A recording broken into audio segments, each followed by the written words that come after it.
Alrighty, so we are going to get rolling into homework one. So I'm going to be doing this podcast style, and I'm actually recording it through Zoom. So I apologize if my resolution isn't the best like it normally is. Try not to judge too much, but you'll get the general point. So, a couple takeaways from the first lecture. I really loved it. I think it was actually a really timely lecture, which is funny because I noticed you actually filmed this in March before a lot of the quarantine even happened. So I actually found with all the events that were going on this week with storming the Capitol building and all of that, I felt like a lot of people should have heard some of the things that we were talking about. And maybe it would have given them a little better context to some of the arguments that people were having on Facebook. But I just wanted to dive right in and kind of start with the first question, which was what happened during the Enlightenment era that affected European culture and politics. And Hobbes kind of talked about during that time how there was a lot of cultural upheaval that was going on. And there was a lot of rise to science, as you mentioned, that kind of challenged a lot of those beliefs that were in place. And they challenged politics, the idea of creation, who we are, and a lot of ethics during that time period.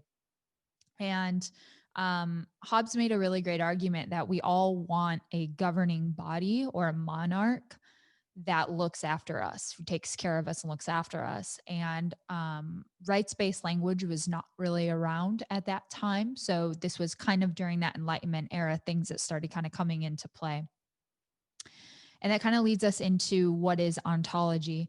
And ontology was defined as Hobbes as a study of what is real in the world, and what makes us human. And human ontology, according to Hobbes, there were three arguments that he made, and they all tend to have some universal truths and characteristics that go along with them. And he described them as metaphysical qualities that make us human. He argued that they were universal, foundational truths that could not be argued, no matter what.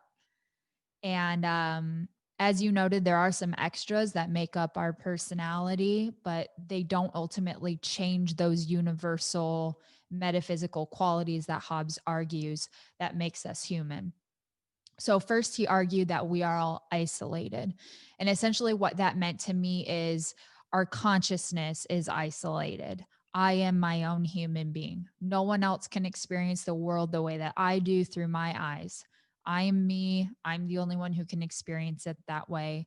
My thoughts, my experiences are isolated to me. And I do not share a soul. And I like that you talked about that because I'm more of a religious person, but my soul and my thoughts, my actions, my accountability, all of those things, those are truths for me and no one else. So that makes me as a human being isolated. The second thing that he argued is that we are all selfish.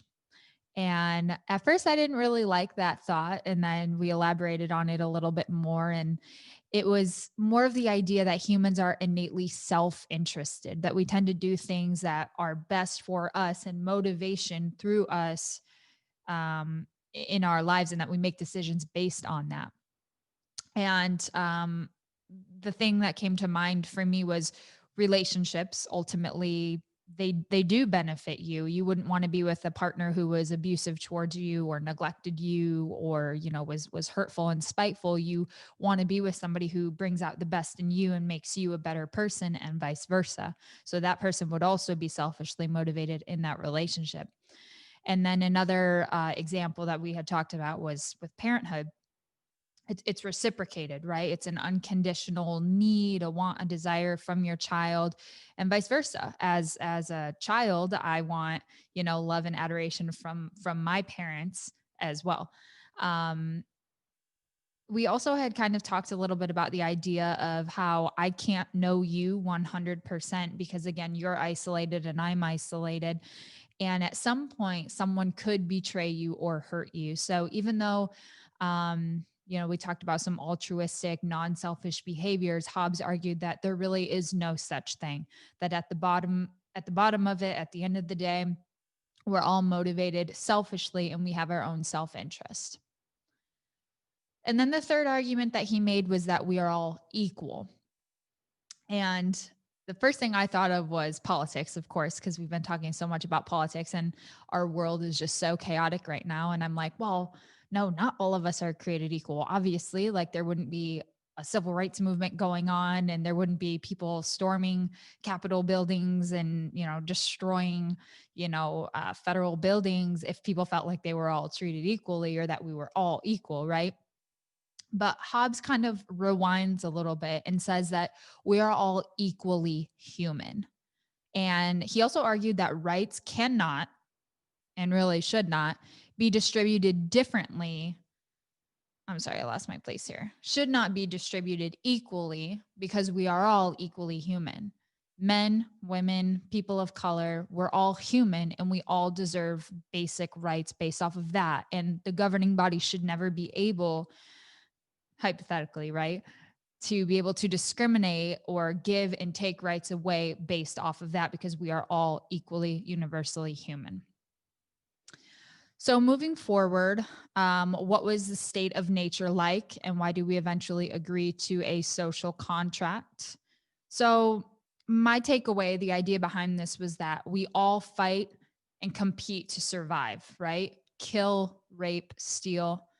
Um, it's kind of like if I have to hurt you in order to get ahead or to get what I need or to survive in any way, that I'm willing to do that for myself, for my family, for whatever reason. Because again, I'm selfishly motivated. So Hobbes argued that perfect freedom does not exist, right? And that we all need rules, we all need protection, and we all need safety, and that anarchy really is actually a horrible place to live. And that's why that social contract comes into play, and it allows us to flourish and to have that security that we're all looking for under the governing body. So, next question, what happens in a social contract? How does life change for humans from a state of nature to a social contract? I love that idea that Hobbes argued. He talked about these kind of like simultaneously things that happen together. He said that one, we simultaneously and unanimously, so all of us at the same time, agree to give up our rights to harm other people. So to kill, rape, to steal, which is our weapon, we're willing to lay that down in return for what you called our shield, which would be our protector, right? Our protection, our civil rights, our human rights. Eventually, we do enter into a social contract and we're willing to lay that down. And we did talk a little bit about the rule of non-interference and what role the government plays in a social contract. And essentially, there's a golden rule, right? The right to non-interference. And what that essentially means is that I agree not to mess with you as long as you agree not to mess with me. I agree not to hurt you as long as you agree not to hurt me. So we enter an agreement essentially with the governing body, which Hobbes, described as a monarch. We enter an agreement, a social contract with that governing body and agree to let them punish others who hurt us. So they tend to take on that responsibility. So I'm going to stop here and then I'm going to move into our next section, which talks a little bit about Locke and his views on ontology. Okay, so moving on to our next section, where we talked about Locke and kind of his slight alterations in the theory of ontology and what his thoughts were on that. So, first question, what changes did Locke make to human ontology and liberal political theory? So Locke loved the idea of the social contract. He agreed with the ontology that we're all isolated, we're all selfish, we're all equal, but he added that we are also all rational and that we have discretion. He believed in a more religious approach, saying God created us in his image, but he also created us rationally and with critical thinking. He also said that the state of nature is not bad, but could be better. Not everything is evil and violent, right? We have discretion, we're rational. We don't always think in necessarily black and white or all black. How do we gain property? Why is property so important for liberals? So Locke talked a lot about personal property, acquiring personal property, and what that means to us as being human. So he feels, or he argued that through our work or through our labor, that we gain that personal property, those possessions. He also said that our happiness and personal property are interchangeable. So you enter that kind of metaphysical state. And he says that when we mix our labor with our personal property, which are our possessions, it becomes a part of our body, right? So they're interchangeable. It's that metaphysical characteristic. So the two kind of become one. He also argued that hoarding was immoral. Things that go to waste, things that are not used, that is immoral, illogical, irrational, and that our property is our body. And so we almost, my take on it was like we almost need to honor that in a moral way and not hoard for ourselves. Like the thing it made me think about actually was quarantine, right? How people were at first, it was such a shell shock, like jarring thing to our culture. And then everyone kind of like went out, and the lines at Costco, I mean, the lines at Costco are still long in some places, not where I live, luckily, but people are still not able to get their hands on basic things that they need, like hand sanitizer, sanitizing wipes, paper towel. Everyone was going and hoarding paper towel and flipping it. And that's actually illegal. You can't do that because other people aren't able to get the resources that they need. So I kind of liked that example. It's kind of what it made me think of. Sorry, I'm scrolling down a little bit. So moving into the spoilage clause, what is the spoilage clause? So spoilage clause states that waste is immoral, irrational, illogical. Honestly, it's just wrong and doesn't make sense. And again, I use that quarantine example with paper towel. He argues that the government should be able to take away from you so that others also have resources and things can be kind of distributed, and not one person has all of everything. What is the liberal spectrum, the liberal political spectrum? What are the basic approaches to politics for libertarianism, Republicans, egalitarians, which are Democrats, socialists, communists? So, general, just an overall breakdown. And I'm actually really glad we went into this because I said I feel like a lot of people right now who are arguing on Facebook need to understand some basic political theory, and it drives me crazy. So, the liberal political spectrum overall. All liberals believe in equality and non interference, but the spectrum is what allows us to interpret things differently. And it shows how we interpret that political theory differently. So society improves us, makes us better people. And the social contract is what betters humanity. So how we interpret some of these things is what we see and where things fall on that political spectrum. So starting with libertarianism, libertarians are traditionally more fiscally conservative. I actually have quite a few libertarian friends, which, not to be disrespectful, but is a little scary sometimes. They're really out there, but they are fiscally conservative, socially very liberal, but there are no restrictions with libertarians as long as you're not hurting anybody else, and you're, the government has no interference, no regulation whatsoever. So the biggest thing, unregulated capitalism, no welfare. I mean, it is like a free for all out there. Equality and rights are negative, capital negative, which essentially means that the government doesn't provide you a tangible good or service, but you do have the right to pursue it if you have the means to do so, the finances, the resources, whatever, and you have the inclination or desire to do so. Republicans are also more fiscally conservative, some more so than others. Some are a little bit more liberal, but for the most part, more fiscally conservative. And they are also socially conservative as well. There are some restrictions with conservatives, or I'm sorry, with Republicans on what you are allowed to do, such as drugs, prostitution, gay marriage, although that recently changed. Um, they also have minimally regulated capitalism, as well as some minimal welfare. So there are some programs out there, but they're not overly generous as far as the welfare programs go. And again, equality and rights are also negative, not given a tangible thing, but you're also able to go out, seek that out if you have the means, the resources, and the desire to do so. And then we get into egalitarians, which are made up of Democrats, socialists, and communists. Traditionally, category egalitarian, they are a little bit more socially liberal. They are fiscally more liberal, so just a little bit more liberal all around. Most of them are referred to as liberals. There are some restrictions, of course. Equality and rights are seen as a positive thing, which is a little bit different than the libertarians and Republicans on the opposite side of the spectrum, meaning that the government gives you a tangible good or service, i.e., welfare assistance programs, things like that. So they are giving you a tangible product, service, good for you to be able to utilize. Democrats, just to break it down a little bit, Democrats, moderately regulated capitalism with some welfare. Socialists are heavily regulated capitalism, so lots of hands in lots of pots, lots of welfare programs, traditionally more higher taxes. We see a lot of that in Europe as well. Scandinavia, Norway, France, things like that. France is a little bit more balanced, but and then communism, which is kind of like its own little branch.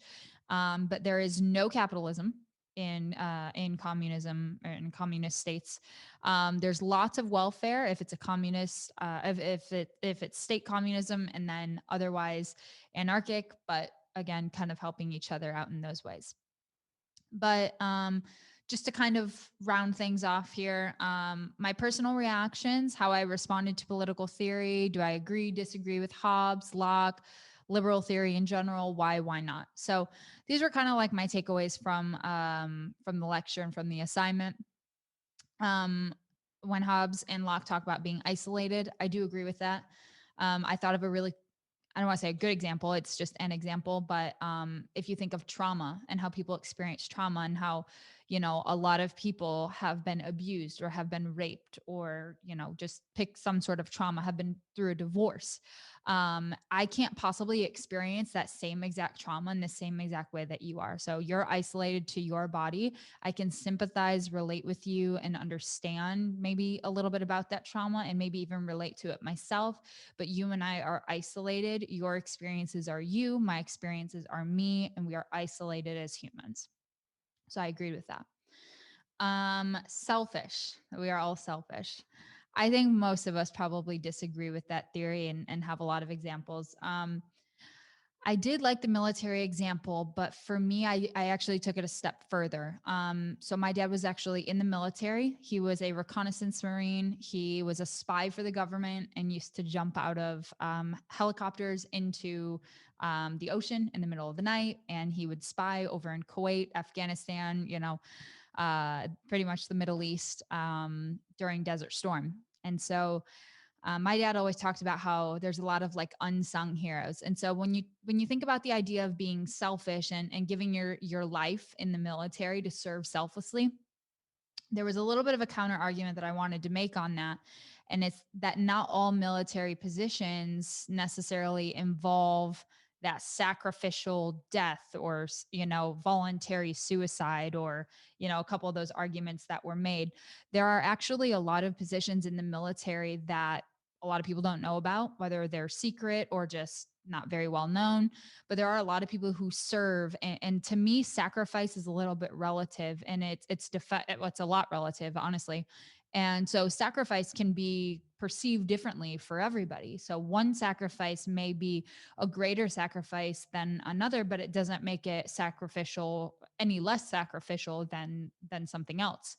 So for me, a good example of this was like SEAL teams. There's like a lot of SEAL teams, and my dad worked with a lot of snipers who took people out and saved a lot of people's lives. But there wasn't really a selfish motivation there. My dad was never recognized for that. A lot of people don't even know about that and probably don't want to know about that, to be honest. So that was just one example of something that I kind of disagreed with a little bit. I think the idea of altruism is obviously there and being able to give generously, but I do think that it does ultimately come back and benefit you as a person. So I think there's kind of a very gray area there. And then the last idea that I actually agreed with is that we are all equal. We are all equally human. It's obviously something that our government and our American political system is maybe failing us at the moment. And I think that we are not supposed to be dispersing civil rights, like Hobbes and Locke argued, like we are not supposed to be unequally distributing rights and deciding who's more human and who's not, right? It's either we're human or we're not human, and we're all human together if we are.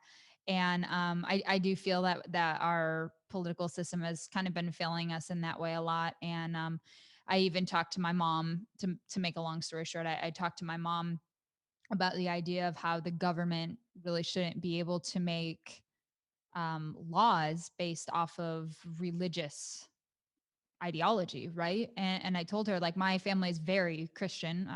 My parents were both pastors and things like that. But like, I told her, I said, could you imagine? Because I live in California, which is very liberal, and my parents are very conservative. And so I told her, I said, could you imagine if I lived in a country, or you lived in a country where they were Buddhist, and they started making laws for everybody in the country based off of Buddhist beliefs and off of the Buddhist religion?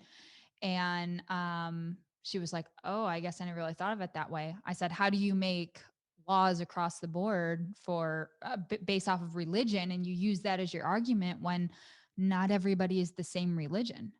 So whether or not I agree with the Christian values and the things that they stand for and their ideologies, to bring that into politics and enforce that as law, as truth, is a really scary thing. And so to me, I appreciate the fact that Hobbes and Locke feel that we are all equal, we're all equally human.